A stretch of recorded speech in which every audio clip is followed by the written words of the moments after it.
ఓం శ్రీ మాత్రే నమః. ఇప్పుడు తెలియజేసే అంశము, దృష్టి దోషము తొలగిపోయి మీకు అష్టైశ్వర్యవంతులు అవ్వాలి అనంటే సహజంగా మరి ఎక్కువ మంది కూడా ఆర్థికంగా సఫర్ అవుతూ ఉంటారు.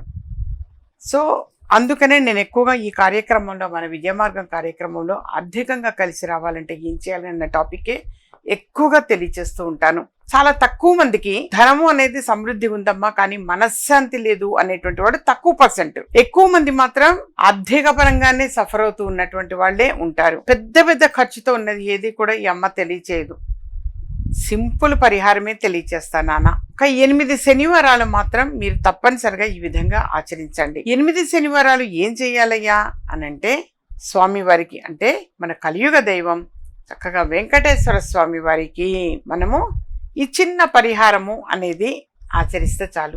నెగిటివ్ అనేది తొలగిపోతుంది, దృష్టి దోషము అనేది తొలగిపోయి భగవంతుని అండదండలు అనేవి మనకు ఉంటాయి నాన్న. తప్పనిసరిగా స్వామివారి అండదండలు అనేవి మనకి ఉంటుంది. అందుకని 8 శనివారాల పాటు మీరు ఏం చేయాలి అంటే, వెంకటేశ్వర స్వామి వారికి మీ గృహంలో అయినా చేసుకోవచ్చు.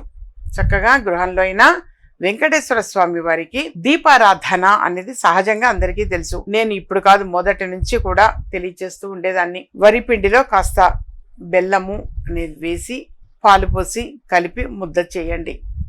కాస్త నీళ్లు కూడా కలపవచ్చు. చేసి అది జ్యోతి చక్కగా మనము పిరమిదలా చేసుకొని అందులో ఆవు నెయ్యి వేసి 7 ఒత్తులు, 1 ఒత్తి వడ్డీ వెంకటేశ్వర స్వామి వారికి నేను ఎప్పుడు కూడా తెలియచేస్తూ ఉన్నా. ఇప్పుడు అని కాదు, స్వామివారికి మీరు దీపారాధన అనేది చేసేటప్పుడు ఈ విధంగా చేయాలి అని చెప్పేసి ఎప్పుడు కూడా తెలియచేస్తూ ఉంటాను. 7 ఒత్తులు వేయాలి. 7 కొండల స్వామికి వడ్డీ కాసుల వాడు కాబట్టి 1 వడ్డీ సమర్పిస్తేనే మంచిది. 7 ఒత్తులు, 1 ఒత్తి వడ్డీ, 8 ఒత్తులు కలిపి మీరు చక్కగా అందులో ఏదైతే మనము ప్రిపేర్ చేసి పెట్టామో ప్రమిదల ఆ జ్యోతిని ప్రిపేర్ చేసి ఉంచామో అందులో పెట్టి ఆవు నెయ్యి వేసి మీరు ఆ ప్రమిద, ఆ వరిపిండి దానికి చక్కగా యూ షేప్ పసుపుతోటి కుంకుమతో బొట్టు ఇలా పెట్టండి. వెంకటేశ్వర స్వామి వారి నామము ఆ ఒత్తి పైన కొంచెం కర్పూరం చల్లి వేరొక కర్పూరము దానితోటి కర్పూరం వెలిగిస్తాం కదా, దాంతో ఆ కర్పూరాన్ని అంటే ఆ ఒత్తిని వెలిగించండి. ఆ ఒత్తి పైన కొంచెం కర్పూరం వేసి ఇలా వెలిగించండి. చక్కగా వెలుగుతుంది. తర్వాత మనం ఆల్రెడీ ఇక్కడ పసుపు కుంకుమ పెట్టాం, స్వామివారి నామాలు, మళ్ళీ కొంచెం ఇలా కుంకుమ పెట్టండి. ఆ తర్వాత మీరు చేయవలసినది అనంటే, ఫస్ట్ దృష్టి దోషం తొలగిపోవాలి అనంటే స్వామివారికి, వెంకటేశ్వర స్వామి వారికి మనము 27 యాలకలు, ఇలాచి అంటాము, యాలక్కాయలు, 27 యాలక్కాయలు సూది దారంతో గుచ్చి ఒక 3 వరుసలు అలా తీసుకోండి. దారము 3 వరుసలు 5 ఎంతో మీరు తీసుకున్న దానికి కాస్త పసుపు రాయండి. దారానికి పైనుంచి కింది కొంచెం పసుపు రాసి సూది దారంతో గుచ్చండి. 27 యాలక్కాయల్ని ఇలాచి గుచ్చి వెంకటేశ్వర స్వామి వారికి చక్కగా ఇలా దండ సమర్పించండి. చాలా మందికి సందేహం, వెంకటేశ్వర స్వామి వారి పక్కన మరి అమ్మవారు కూడా ఉంటుంది, అలా వేయవచ్చా అమ్మా అని. చక్కగా వేయవచ్చు. మీరు అలా వేయండి. వేసి ఆ యాలకల దండని వేసి ఆ తర్వాత గోవింద నామాలు చదవండి. లేదా వెంకటేశ్వర స్వామి వారి వజ్ర కవచము అని ఉంటుంది, అది చదవండి. అమ్మ కొద్ది మంది ఎవరైనా, అమ్మ మాకల్లా చూసి చదవటం రాదు, మేము ఏం చేయాలమ్మా అనుకుంటే, ఓం నమో నారాయణాయ ఈ అష్టాక్షరి మహామంత్రం అని అంటాం. ఈ మంత్రాన్ని 108 సార్లు జపించండి. ఓం నమో నారాయణాయ ఈ మంత్రాన్ని చక్కగా 108 సార్లు జపించండి. జపించి మీ యాలకల దండ ఆల్రెడీ వేసి ఉంచారు చక్కగా. ఆ తర్వాత మీరు కొబ్బరికాయ కొట్టేవాళ్ళు కొబ్బరికాయ కొట్టవచ్చు. లేదా ఏదైనా ఒక స్వీట్ ప్రిపేర్ చేస్తామనుకుంటే అది నైవేద్యం పెట్టవచ్చు. ఏదైనా పళ్ళు కానీ ఏవైతే మీరు సిద్ధం చేసి పెట్టారో అది నైవేద్యం పెట్టండి, హారతి ఇవ్వండి.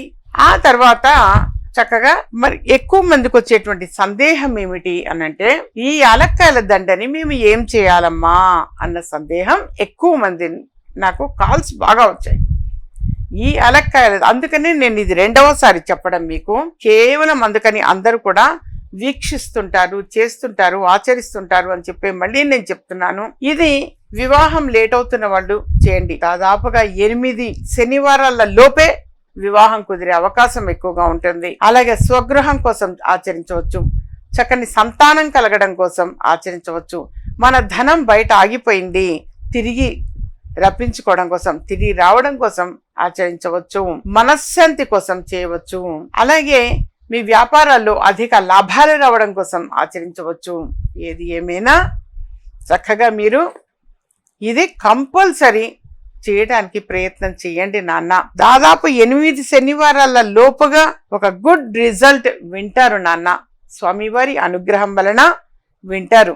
ఆ యాలకుల దండని ఏం చేయాలి అనంటే, మీరు ఏదైనా అది తీసి పక్కన పెట్టి శనివారం రోజు మరొక యాలకుల దండ వేయండి. ఒక శనివారం వేశారు కదా, మళ్ళీ వారం వరకు అలా ఉంచి మళ్ళీ శనివారం ఈ పాత దండ తీసి కొత్త దండ వేయండి. ఈ పాత దండ యాలక్కాయలు ఏం చేయాలమ్మా అంటే, చక్కగా ఒక డబ్బాలో పొందుపరిచి ఒక ఇంపార్టెంట్ పని మీద, లేదా డైలీ ఆఫీస్ కావచ్చు, ఏదైనా పని బయటికి వెళ్ళేటప్పుడు ఒక యాలక్కాయ నోట్లో ఉంచుకొని వెళ్ళండి.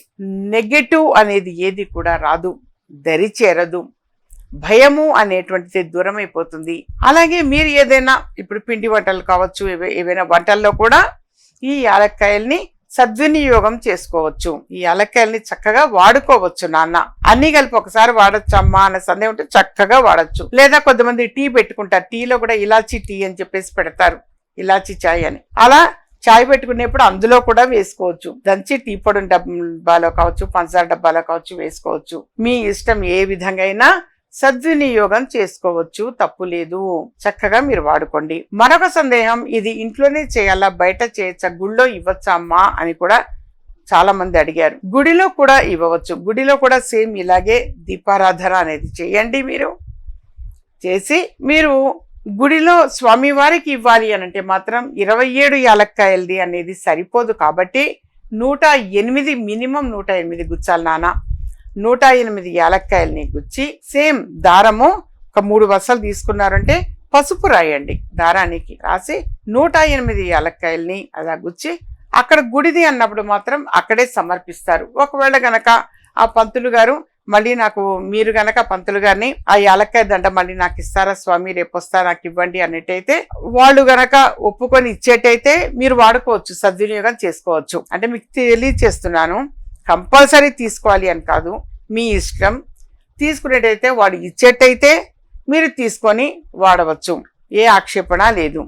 మీ గృహంలో చేసుకుంటే నెగటివ్ అనేది మొత్తం కూడా తొలగిపోతుంది, పాజిటివ్ ఎనర్జీ మాత్రమే ఉంటుంది. ఎప్పుడైతే పాజిటివ్ ఎనర్జీ ఉంటుందో అప్పుడే మీరు మీ పని కూడా సజావుగా సాగుతుంది, అష్టైశ్వర్యవంతులు అవుతారు, మానసిక ప్రశాంతత అనేది చేకూరుతుంది. డబ్బు ఒక్కటే అని కాదు నాన్న, డబ్బుతో పాటు ప్రశాంతత కూడా దక్కాలి. కాబట్టి నెగటివ్ అనేది మొత్తం కూడా దూరం అయిపోతుంది. అందుకని మ్యాక్సిమం చక్కగా ఇలా చేయటానికి ప్రయత్నం చేయండి. మీరు ఆ ప్రమిద చేసింది ఏం చేయాలమ్మా ఆ సందేహం కూడా కలుగుతుంది. ఎప్పుడైనా తొక్కని ప్రదేశంలో వేయండి, లేదా నీళ్ళల్లో నిమజ్జనం చేసి రండి, లేదా గోమాత మా దగ్గర మా ఇంటికి రోజు వస్తుందమ్మా పెట్టచ్చా అంటే అద్భుతంగా పెట్టచ్చు. అవి తింటయి చక్కగా పెట్టవచ్చు, తప్పేమీ కూడా లేదు, ఏ తప్పు లేదు. సో మీ అందరి కోసం ప్రతి ఒక్కరి మార్గం కూడా విజయ మార్గంగా ఉండాలి అని చెప్పేసి కోరుకుంటూ ఈ చిన్న పరిహారము అనేది తెలియచేయటం జరిగింది.